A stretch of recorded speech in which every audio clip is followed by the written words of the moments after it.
Good day, everybody from around the globe.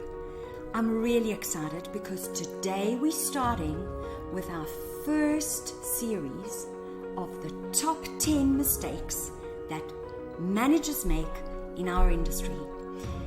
This is really an incredible series that we have prepared for you this year. We are going to give you insight into 10 top spa professionals from around the globe and their top mistake that they've made as a manager. Now think about this. What better way for you to learn? What better way for you to correct what you're doing if you're in the process of doing something wrong than to get the guidance and insight from these spa professionals? So I'm so excited to start the series, and today we're headed off to chat with Francisco Garcia, who is the spa director of the Taj Hotel in the beautiful city of Cape Town, South Africa. Let's go and chat to him. Hi Francisco, how are you? I'm well, and you, Marisa? I'm very well, thanks. So everybody, as I told you in last week's video clip, our very first spa professional from around the globe is Francisco Garcia. He is currently at the moment heading up the whole spa operation and much more besides just the spa at the Taj Hotel in Cape Town. And he has had many years of spa management experience. So today we're going to chat to Fran, and I'm going to ask him that magic question that I told you all about in last week's clip. So Francisco, tell us all, what has been your biggest mistake as a manager in your career that you can think of that you've made? So first tell us the mistake, because then I'm going to ask you, how did you fix it, or how can other managers go about fixing that mistake? So let's hear it. Thank you, Marisa. So obviously it's a great question and quite a broad question, because obviously we make lots of mistakes. It's just the ones that you can think of, because they were quite crucial and detrimental to the operation, right? So the one that I can think of that I did, or the most evident one, was the fact that obviously coming from different backgrounds and different experiences in different spas and being in different roles, when you get to a spa that it's got its own rhythm and you want to implement new strategies, new ways, and obviously you start implementing it, and then you all of a sudden you realize that basically you're running this race on your own, and there is no one really following you. Follow not the instruction, but follow the implementation of the new system. So the mistake was trying to run too fast, too quick, to try to get somewhere without having the proper buy-in from the team, or perhaps the understanding of what I wanted. Because in my brain it was very clear what I wanted to do and how I want to get there. And I think the team felt a bit like that I was rushing way too quick and way too fast where I wanted to be. That was basically the mistake. Okay, so that's quite interesting because, and I think you'll agree with me in what I'm about to say, that with most spa managers, experienced spa managers around the world, they get to a new business or a new site, and because they know what needs to happen, they want it to happen yesterday. To make their mark and make, show change, because ultimately that's what they want to do. They want to show their employers and their bosses that they know what they're doing and that they want to see this kind of change. And this happens in almost every single spa manager and spa business that I've ever dealt with, and you're nodding because you agree and you know the deal is that everybody wants to make things happen very quickly, to see that kind of change. So that's a very interesting mistake that you're talking about here. So effectively, does it boil down to the correct method of implementing a system? Could that be what we could call it? Yeah, definitely. So you highlighted the fact that it's a common sort of practice that every manager wants to do, leave his imprints and all that. I think it's because as managers, we hold on to a set of systems and procedures and protocols that it works, right? Because you implemented them in many different places and it works. So that's for you, it's almost like your day-to-day standard practices that must happen in order for the operation to run, because you want the operation eventually to run on its own without you having to dictate or be telling them people what to do all the time, right? So I think that, yes, it's true that the fact that as a managers we want to do quick wins. It's called quick wins. I call it like that because we want to make sure we can move to the next win, right? Because we know we have so much faith on those systems that we know it's going to work, it's going to make an impact. So I think that what you're trying to say, yes, it's very common, but it's because we hold on to the value that it has. It's very valuable.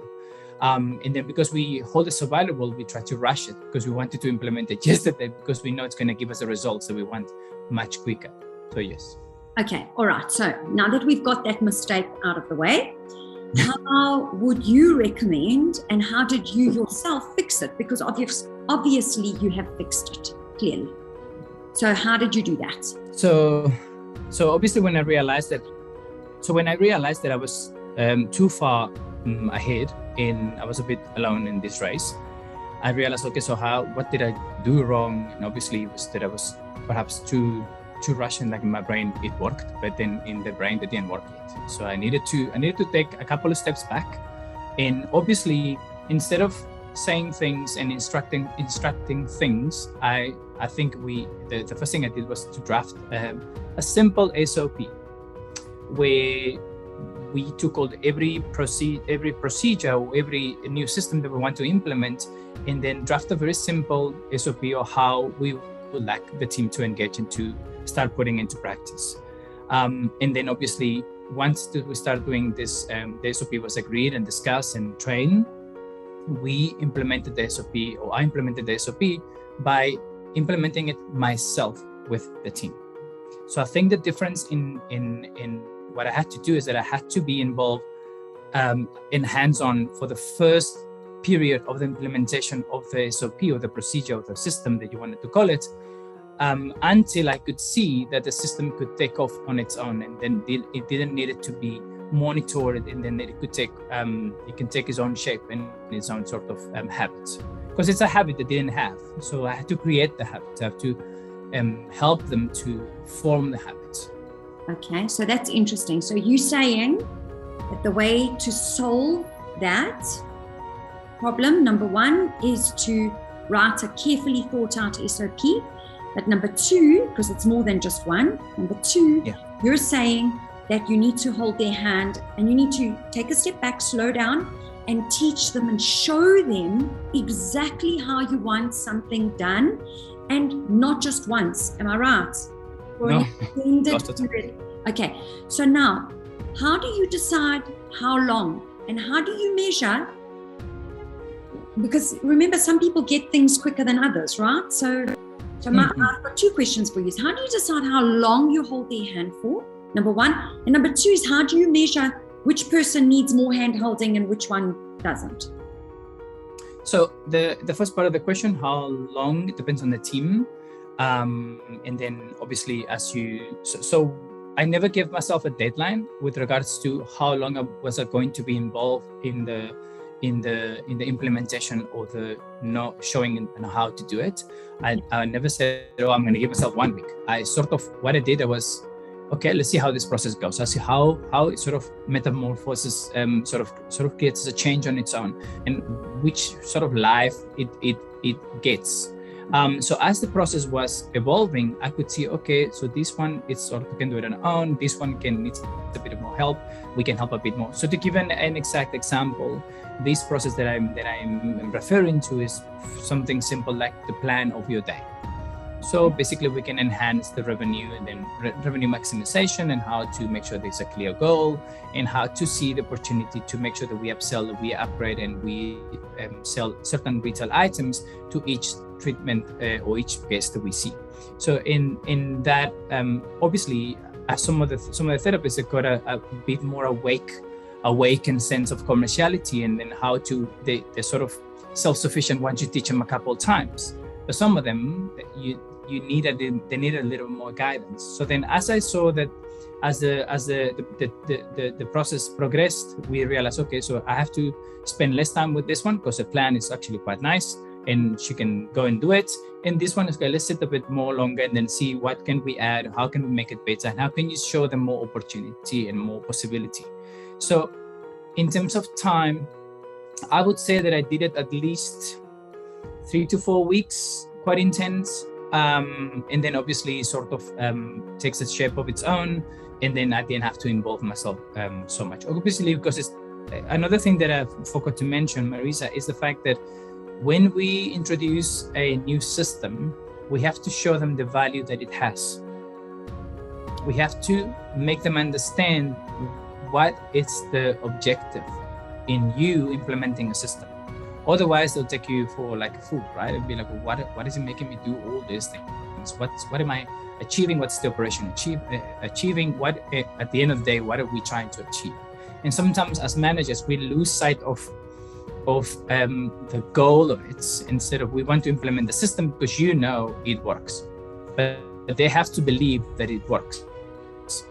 And that's what sometimes we don't spend enough time in trying to make them understand that at the end of the day, it's going to benefit them in the operation and everything else. Okay. All right. I love that. It sounds totally brilliant. Okay.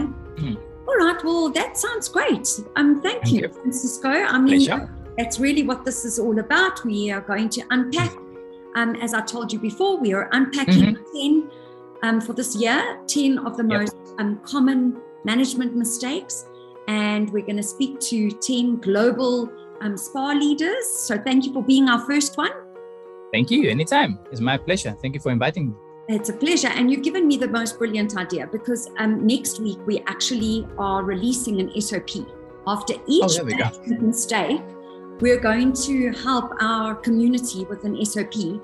And I'm going to take you up on that SOP that you've done, and we'll chat about it, and we'll put together a brilliant SOP about how to effectively and efficiently implement a new system. Does that sound okay to you?